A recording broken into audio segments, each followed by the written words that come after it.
Allow me to read, Your Honors, my affidavit. I, Police Colonel Hector U. Grijaldo, third level officer, presently assigned at Personal Holding Administrative Unit, Camp Crame, Quezon City, after duly sworn to, under oath and in accordance with law, do hereby depose and states that I have been dedicated to public service for almost 30 years, and since I took my oath as cadet on June 1, 1995. On October 16, 2024, I was again invited as a resource person in the 9th Joint Public Hearing of Committees on Dangerous Drug, Public Order, Safety and Human Rights, and Public Accounts of the House of Representatives scheduled on October 22, 2024 at 9:30 a.m. I, together with other invited PNP personnel, attended said joint hearing in the House of Representatives. After I answered questions related to extrajudicial killings and the reward system, I was approached by a security personnel while I was seated in one of the witnesses during the hearing. The said person told me that I was summoned by Congressman Dan Fernandez. I went out of the room with the security personnel. When we were outside, he told me to go to the left corridor and proceed straight to the end room. While walking, I saw other witnesses who were standing in the corridor, including my classmate, Major Portalesa and Captain Anoba, who was wearing a PNP uniform, and the latter acknowledged me by saluting. When I entered the room, I saw two lawyers of Police Colonel Garma standing inside the room. One of the lawyers approached me and then asked me what we are going to talk about. I said, I do not know. After a while, Kong Dan Fernandez entered the room and he asked me to sit beside him on his right side. And then Kong Abante entered the room, sat far end of the chair on the right. One of the lawyers of Police Karma stood near at my back. Kong Dan Fernandez put the paper he was holding on the table and told me, ito ang sasabihin mong statement na ito, while pointing on the paragraph on the paper. Ito ang supplemental affidavit ni Colonel Garma. Sabihin mo, alam mo ang reward system. I-confirm mo lang. Kong Dan told me to read the said affidavit. However, I asked the copy of affidavit he was showing to me to read it. He did not give it to me.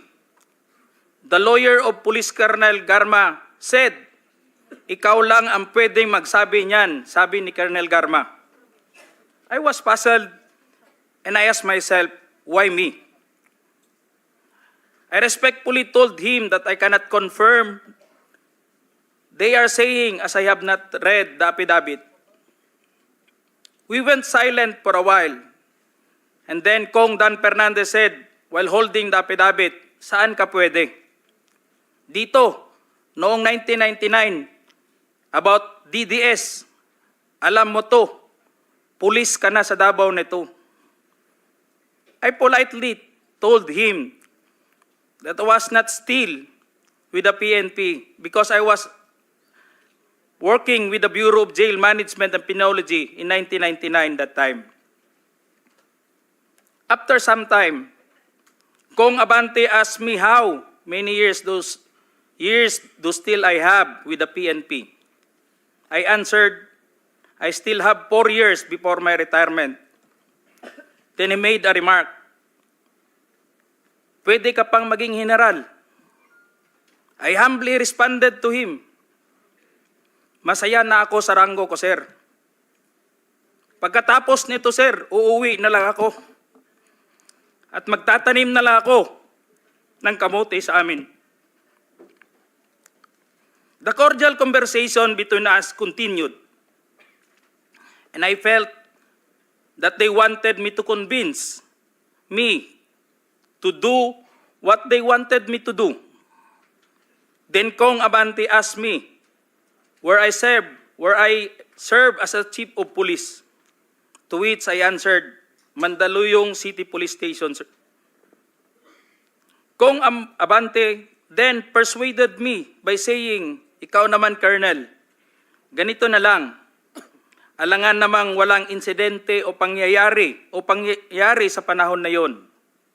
I answered, and I served as a COP in Mandaluyong during the COVID-19 pandemic, and there were less crime committed.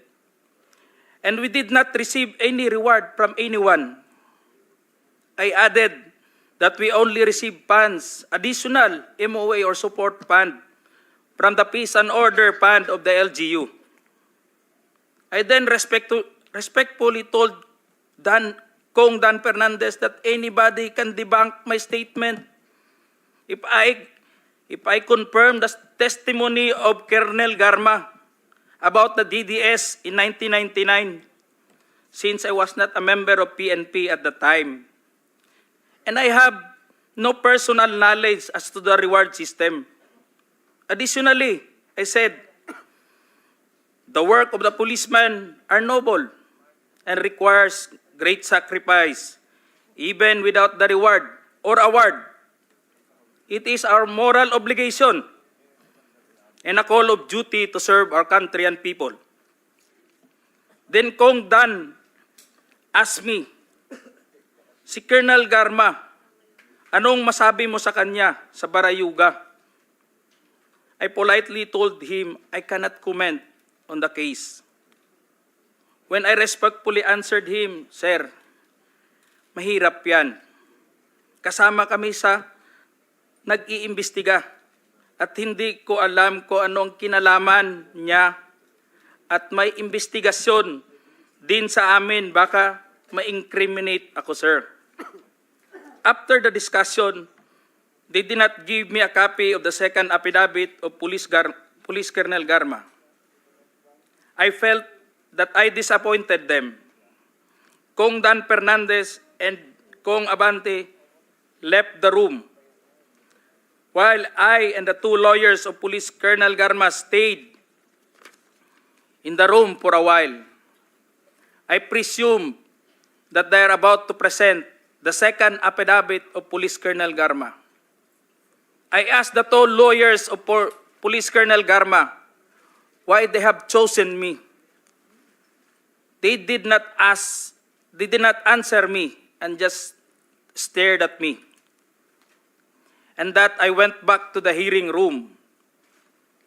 When I went back to the hearing room, I immediately called the attention of Police Colonel Lito Patay, who were sitting behind the witness table. We proceeded at the back of the lobby area when they suspended the hearing. I confided and discussed to him what happened in the room with Kong Dan Fernandez and Kong Abante and the two lawyers of Police Colonel Garma. That's all, Mr. Chair.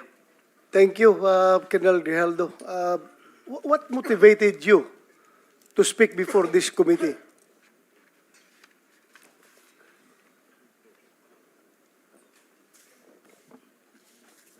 The time, Your Honor, I was insulted and it is very offensive. And I think it is inappropriate for anyone to act like that. Meaning, you feel that you are being coached to make that statement? Yes, Your Honor. I feel I've been corrupted to make that statement, Your Honor. Bakit? Just because that time, habang nag-uusap-usap, habang nagkakaroon ng deliberation doon sa hearing, Your Honor, hindi ko alam kung may present nila si Colonel Garman at that time, Your Honor, na mag-aano nung second supplemental, ay yung supplemental affidavit niya. So do you feel harassed? Did you feel harassed? It's an harassment and very offensive, Your Honor, and uncalled for anybody. That time, I was wearing my uniform You're wearing your as uniform police officer. and you are being told to lie. Parang Am I correct? gusto nilang magsisinungaling po ako, Your Honor. So, Colonel Grijaldo, I would like to thank you for your courage. I'm sure maraming police ngayon nanonood. And if you have observed, mabuti na nagsalita ka. Dahil if you have observed, the way they are treating policemen in the Quadcom, it's very hard. I feel them. I feel them. Because naging police din ako. Kapag sasabihan ka lang, answer yes or no. You can only answer yes or no. You're not allowed to explain yourself. So, para bang you are being deprived. You are being deprived of your right to explain yourself. Kaya lalong-lalo na kapag ikaw itinuturuan na itong sasabihin mo, itong paragraph sasabihin mo, o dito, pwede ka ba dito? So, that's very inappropriate and it's very irregular for a lawmaker making an investigation in aid of legislation to make that kind of approach to a resource person na parang pinipilit na itong sabihin mo, iko-coach ka, ito, pwede ka ba dito? Parang lumalabas na meron talaga silang preconceived na goal na kung anong dapat lang mahit dito, kaya ginaguide yung magiging statement mo. Am I correct? Yes, Your Honor. So ngayon, Mr. Chairman, kung nakikinig yun ang Philippine National Police, lalong-lalo na yung liderato ng Philippine National Police, I don't know what's his reaction with the statement of Grijaldo, because Colonel Grijaldo is just, I congratulate him for being so courageous enough to speak up for the truth in behalf of all the policemen na parang winawalang hiya sa mga tao na dapat hindi magwalang hiya sa inyo. Ay, kung nakikinig yun ang CPNP, I hope this is your person, this is your man. Dapat dipinsahan ninyo ito. Huwag ninyo itong ilagay sa litsunan. Huwag nyo ilitson itong tao na ito. Because he's standing for the PNP. Na dapat hindi ganun ang treatment ng mga resource person pagdating sa investigation. Kasi parang ang baba ng tingin sa inyo, ng nag-iimbestiga sa inyo. Yun lang ang nakikita ko, masyadong mababa. That's all, Mr. Chairman. Thank you, Congratulations. And we'd like to thank you for standing up. Your time has also expired. But sige nga, the long and short of it, yung may clean kwento, kasi hindi ko naman napanood buong Quadcom, Kayo ba ay tumistigo sa Quadcom din, finally? Nagsalita rin kayo ron? Yes, sir. We were already at the...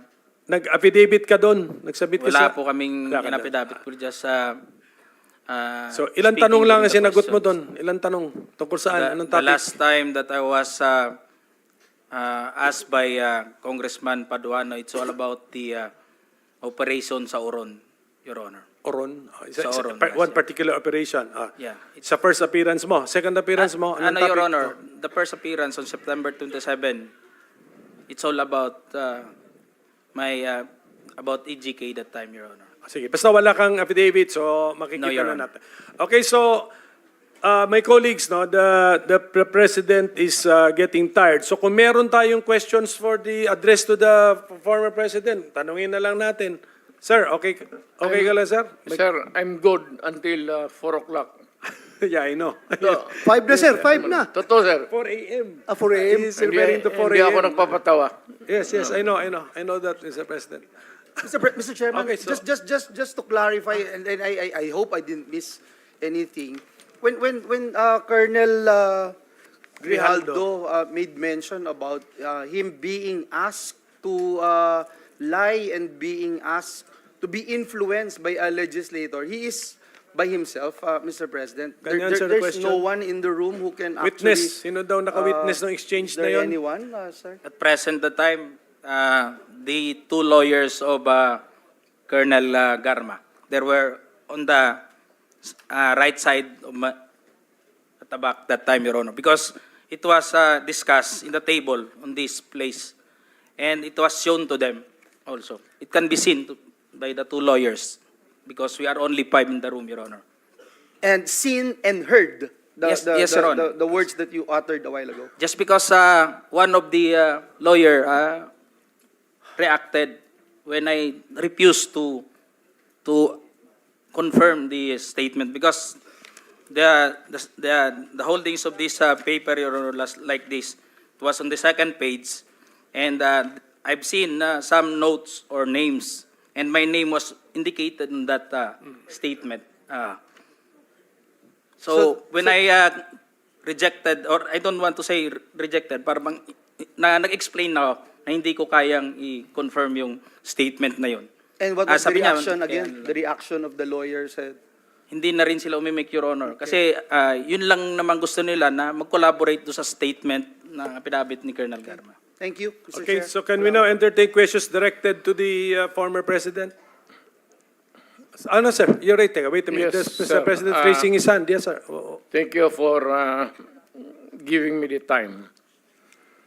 I'd like to ask the Colonel, sino yung idiot na superior? What is the question, sir? Who is the superior of... Yes, the one who... Alam mo, ano ang ginawa ng tulol na yun? Subornation of perjury. That is a crime. Tingnan mo sa revised penal code. Subornation... Okay po, I think you already stated it, ano? Kay Colonel Grijaldo. Nasagot na po niya, Mr. President. Nasa testimony na po niya. Sige po, can we now proceed? Who has questions for the former President? Mr. Chair, Oh, I'd like to make it clear na yung ginawa ng idioto na opisyal mo o classmate mo. Sir, it's not officer, congressman. Congressman ang nagsabi sa kanya. Ganun, congressman. Yung idioto na congressman, subordination of perjury yan. He was suggesting, the mere suggestion of what he wants you to do is already a crime. Under the revised penal code, yung inuudyok mo yung tao na mag-execute ng affidavit falsely or making a false narrative, subornation of perjury. yes, that's a crime under the Yes. revised penal code. Yes, sir. Thank you.